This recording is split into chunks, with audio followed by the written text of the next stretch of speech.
네, 안녕하십니까. 영단계 대표 강사 홍진걸입니다. 홍진걸의 친절한 영단계 토익기술 RC 파트 7편 함께 해주셔서 감사하고요. 1강, 총 18강 중에서 1강. 18강만 들으면 파트 7이 완성이 됩니다. 꼭 함께 해주시고요. 1강 지문 중 단순 정보는 일단 스킵하라부터 시작할 텐데, 이 1강에 사실 여러분이 이 강의를 수강하지 않아도 들을 수 있는 강의인데 좀 운이 좋으신 거죠. 왜냐하면 되게 중요한 부분을 지금부터 여러분이 알게 되실 거예요. 파트 7에서 제일 중요한 게 뭐죠? 시간이죠. 시간을 여러분이 시간을 절약할 수 있는 방법을 여러분이 이 강의를 통해서 그 중요한 부분을 하나 얻으실 겁니다. 시간을 절약하는 방법. 여러분이 파트 7을 풀면서 느낀 게 다 못 푼다 시간 내 이거 아닌가요? 그 부분에 대해서 중요한 단서를 하나 배울 텐데 그것이 바로 지문 중 단순 정보는 일단 스킵하라 부분이죠. 자, 그래서 day 15에 해당되는 거고 우리 교재 영단계 신토익 기술 RC 교재 중에 105번 기술입니다. 지문 중 단순 정보는 일단 스킵하라라고 되어 있고 이게 무슨 얘기인지 모르겠죠. 그래서 얘가 나와 있어요. 이렇게 얘가 나와 있고요. 이런 정보 있잖아요. 숫자 그러니까 여러분 지문 읽다 보면 숫자 나오죠. 그 다음에 고유명사, 숫자, 그 다음에 모든 고유명사는 안 읽는 거예요. 일단. 그러니까 이런 거죠. 질문에서, 문제에서 물어볼 때 읽는 거죠. 그러니까 여러분이 이런 강의 많이 들어봤을 거예요. 문제부터 읽어라. 이런 강의 들어봤는데 문제부터 읽어라라는 강의 들어보셨죠? 문제부터 읽으래. 제가 아는 모든 강의가 그렇게 말해요. 문제부터 읽어라. 물론 좋아요. 문제부터 읽는 거 좋은데 지문 내용부터 읽는 것도 필요합니다. 왜냐하면 이제 더블 패시지, 트리플 패시지에서 그런 부분이 나오기 때문에 여러분이 지문부터 읽는 방법이지만 지문부터 읽는 방법도 필요한데 그런 방식도 할 수가 있어요. 근데 질문부터 읽는 거 맞는데 읽을 때 어느 부분을 읽어야 되는지 모른단 말이에요. 질문을 읽고 필요한 요구되는 부분만 찾으면 되겠죠. 특히 어느 부분이 여러분이 읽을 필요가 없냐면 이런 어떤 영어로 디테일이라고 하는데 디테일 제가 쓰는 표현이 디테일 details 이 부분은 스킵한다는 얘기죠. 필요한 정보, 그러니까 이 부분의 특징, 이런 부분이 꼭 나오는데 이런 특징이 뭐냐면 정답이 되는 부분은 일부 있고 나머지는 거의 필요 없는 거죠. 그러니까 여러분이 쉽게 더 말씀드리면 이 지문에서 어딘가를 버려야 되는데 어느 부분이 필요 없더라. 그게 뭐겠어요? 디테일 부분이 대부분 그렇다는 얘기죠. 아주 자세한 숫자와 고유명사는 대부분 버리는 경우가 많아요. 그래서 그 경우를 여러분한테 말씀을 드리는 거죠. 그래서 내가 어떻게 하면 시간을 절약할 수 있다? 문제를 먼저 읽고 풀되 디테일 부분, 즉 숫자나 고유명사는 필요한 부분이라고 느껴지지 않으면 팍팍 넘기라는 얘기죠. 그게 바로 시간을 절약할 수 있는 중요한 방법이에요. 자, 문제를 한번 적용시켜 보겠습니다. For whom is this message intended? 이 메시지는 누구에게 의도된 메시지인가? 이런 글인데요. 그럼 이거를 처음부터 다 해석하는 게 아니라 for whom이니까 누구에게 사람을 찾는 거죠. 사람. 그래서 대부분의 정보는 필요 없고요. 사람 얼굴 이름 다 스킵하는 거죠. 그 사람 이름만 보는 거죠. 그래서 데이빗 가트너 나오고 윌리엄 이렇게 여러 개 나오죠. 윌리엄 나오고 그 다음에 여기 보면은 털슨 나오고 그죠? 이렇게 사람 이름이 나오게 돼 있어요. 그죠? 그 다음에 로버츠 이거 나오고 이런 식으로 사람 이름이 4개가 나오게 돼요.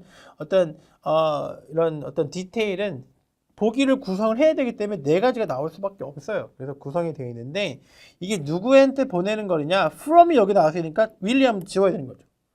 from은 쓴 사람이니까. 그럼 to가 누구겠어요? 이 부분이 되겠죠. 그러니까 하나하나 지워 나가는 거죠. 그죠? 이건 누군가와 어떤 내용이 되는 거. 이건 회사 이름이 다 지우고 나오면은 to라고 해당되는 부분이 데이빗 가트너니까 A가 정답이 되는 그런 문제였습니다.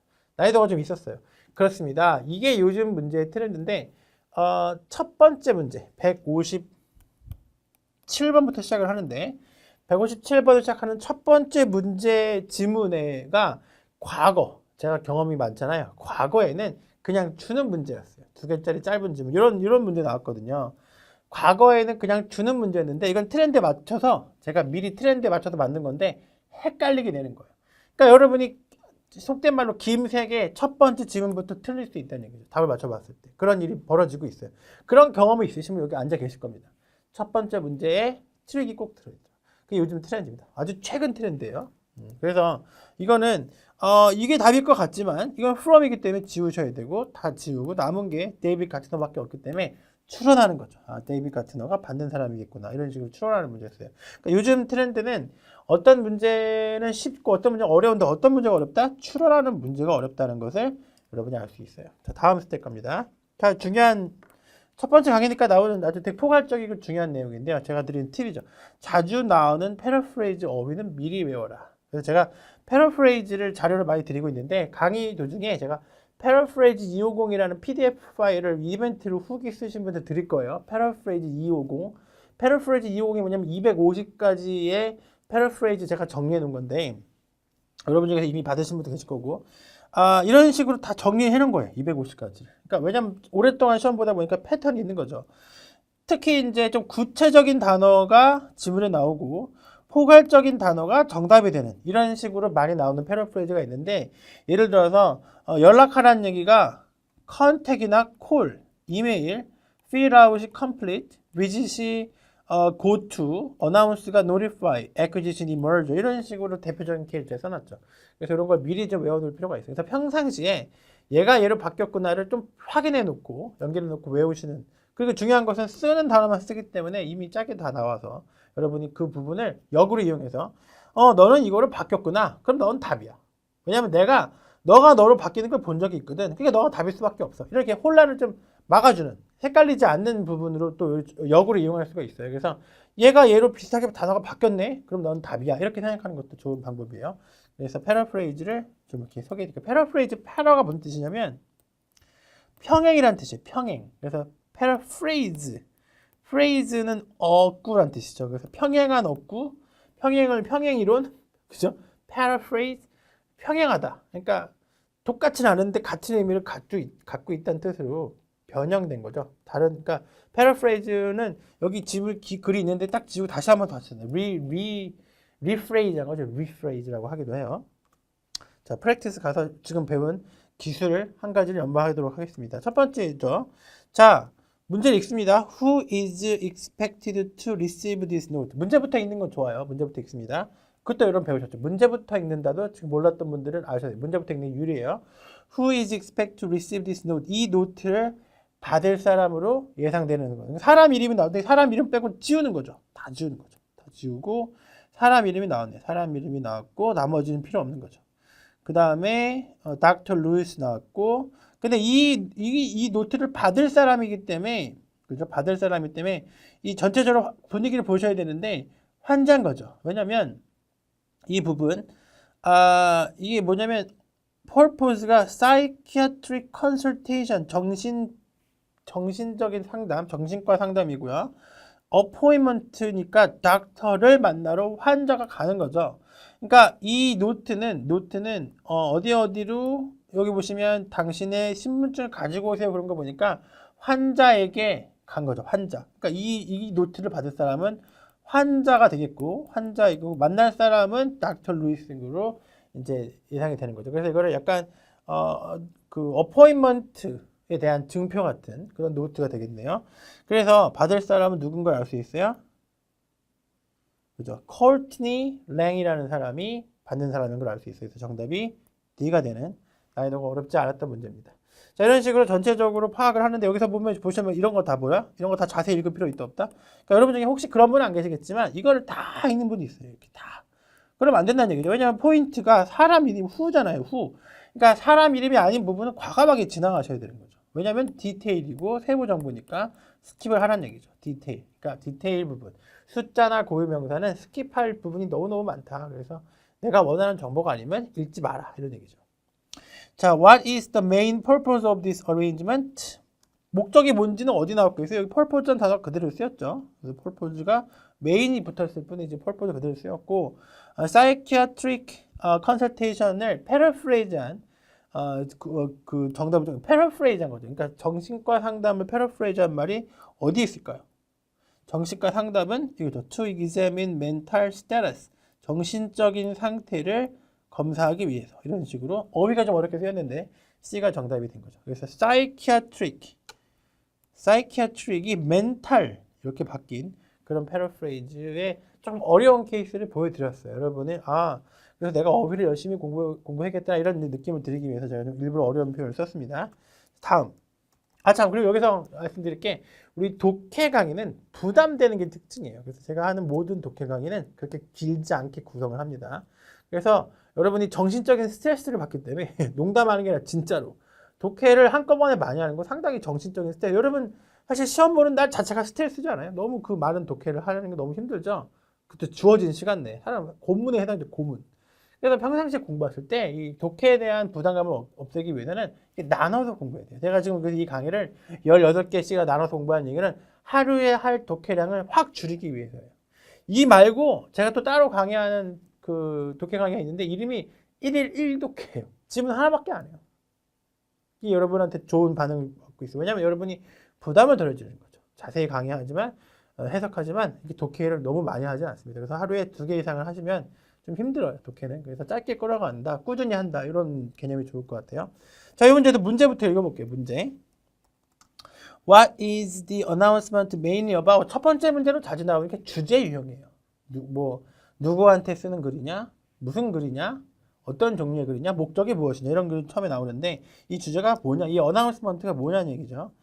자, 그래서 주로 어떤 건지 앞부분을 좀 보겠는데 Renaissance Paintings in Europe 이 제목이고요. An exhibition of Renaissance paintings showing the Golden Age and the zenith of Europe over the last 6 centuries. 엑시비션이 뭐예요? 전시. 그 다음에 르네상스는 르네상스 시대를 말하고요. 페인팅은 그림. 그 다음에 보여주는 ing 붙여서 showing the golden age and zenith of Europe. 골든 에이지와 the zenith of Europe을 보여주는 모든 어휘 있으면 넘어가면 돼요. over the last 6 century. 지난 600년 동안 이렇게 돼 있어요. 여기까지 한번 읽어보고 다시 도전해 보는 거예요. 왜냐면 내가 앞부분을 읽었기 때문에 다시 이 부분은 사실 중요하지 않겠죠. 왜냐면 오늘 배운 게 뭐예요? 어떤 고유명사랑 숫자는 그렇게 중요하지 않다는 얘기죠. 물어본 게 아니면 중요하지 않다는 얘기죠. 그래서 이 주제는 여기까지 읽었을 때 엑시비션인 거를 추론할 수 있죠. 왜냐하면 지금 처음에 나왔던 게 엑시비션이라는 단어가 나왔기 때문에 그죠? 다시 또 첫 번째 글 This exhibition 이 전시는 is sponsored by the International Council of Fine Arts. 누구누구 후원이다. 이렇게 시작됐어요. 그래서 전시회 느낌이 강하고요. 그죠? 그래서 정답이, 첫 번째 문제의 정답이 엑시비션이라고 일단 쓰겠습니다. 이거 더 읽어보고 아니면 지우면 돼요. What is going to happen on December 5th? 이렇게 단서가 있는 문제는 쉬운 문제예요. 두 번째 문제로 많이 등장하는데, 단서가 12월 5일이죠. 그러면 단서는 12월 5일을 찾으면 되겠죠. 12월 5일을 찾으면, 여기 나왔네요. December 5th가 사실은 전체 디테일 중에서도 완전히 쓸모없는 게 아니라 마지막 부분은 쓸모가 있었네요. 전시가 시작되는 게 10월 8일이고 끝나는 게 12월 5일이네요. 그러면 무슨 일이 벌어지겠다? 정답이 D. An exhibition will end라고 표현할 수도 있었지만 제가 shutdown을 표현했어요. 전시회가 끝나는 날이다. 그래서 시작하는 날짜와 끝나는 날짜를 말하는 유형이에요. 그래서 무슨 일이 벌어지냐? 끝나는 거죠. 이걸 만약 여러분 헤맬 수가 있는데 시작하는 날짜이거나 끝나는 날짜면은 뭐뭐가 끝난다, 뭐뭐가 시작한다 이렇게 나오는 답이 되고 뭐뭐는 더 이상 진행되지 않는다 이렇게 나올 수도 있어요. 요즘 최신 트렌드입니다. 5번 What is known about Simon Gold? 역시 포인트가 키워드가 사이먼 골딩이네요. 사이먼 골딩에 대해서 무엇이 알려져 있는가 이런 표현인데요. 사이먼 골딩 찾아야겠죠. Opening banquet, a lecture called Renowned Masters Renaissance Paintings by the Professor Simon Golding. Professor네요. 렉처 이름이 나왔고 Professor 교수네요. A visitor from 어디 university who is a painter. 이 사람 스스로가 화가고요. 그 다음에 유명한 그림을 그리는 사람이고 화가이자 교수네요. 그 다음에 날짜가 나왔고 이런 거 제가 오늘 강의한 게 이런 부분은 별로 중요하지 않다는 얘기죠. 이런 숫자와 고유명사 스킵하고요. 그 다음에 디저트가 서비된다. 이것도 물어보지 않으면 필요하지 않겠죠. 자, 그럼 봤을 때 이 사람에 대한 설명은 교수다 이런 말로 하면 답이 되겠죠. 근데 페인터다가 있으니까 B가 정답이 됐죠. 교수다란 말은 없었네요. 그래서 정답이 B가 되는 그런 문제였습니다. 그래서 우리가 오늘 배운 게 뭐였어요? 그쵸? 숫자, 시간 준 상당히 좋은 강의예요. 숫자와 고유명사를 좀 스킵하는 습관. 그러니까 숫자도 아니고 고유명사도 아니면 읽어야 되는 부분이 대부분이죠. 왜냐하면 내용이 되는 그런 부분인데 이런 부분은 어떤 스토리를 구성하지 않기 때문에 단순 정보는 문제에서 요구하지 않은 정보면 아주 자연스럽게 그냥 필요 없는 거예요. 근데 어떻게 보면 이렇게 말할 수 있죠. 구색 맞추기 위해서 구성되어 있는 거죠. 왜냐면 시작한 날짜도 있어야 끝난 날짜도 있어야 당장 필요한 정보만 줄 수는 없는 거죠. 그래서 이게 정말 중요한 게 그 지문 중에 여러분 어떤 지문을 좋아하셔야 되냐면 숫자랑 고유명사가 많으면 오히려 좋아하셔야 돼요. 왜냐면 여러분이 스킵하시면 되니까. 자, 여기까지 간단하게 이런 정도의 길이로만 강의를 합니다. 지루하지 않게. 벌써 끝났잖아요. 그죠? 이런 식으로 끊어서 18강만 딱 들으시면 파트 7에서 전체적으로 모든 종류, 왜냐면 이 책은 모든 종류의 파트 7을 다 다루고 있기 때문에 모든 종류의 지문을, 그 다음에 최신 트렌드에 대한 어드바이스까지 들을 수 있고요. 그 다음에 이벤트를 통해서 파트 7 자료도 얻을 수 있고요. 모든 게 들어있어요. 그래서 여러분 2강 때 꼭 뵙도록 합니다. 지금까지 대표 강사 파트 7 전문가 홍진걸이었습니다. 다음 강의에 뵙겠어요. 고맙습니다. 감사합니다.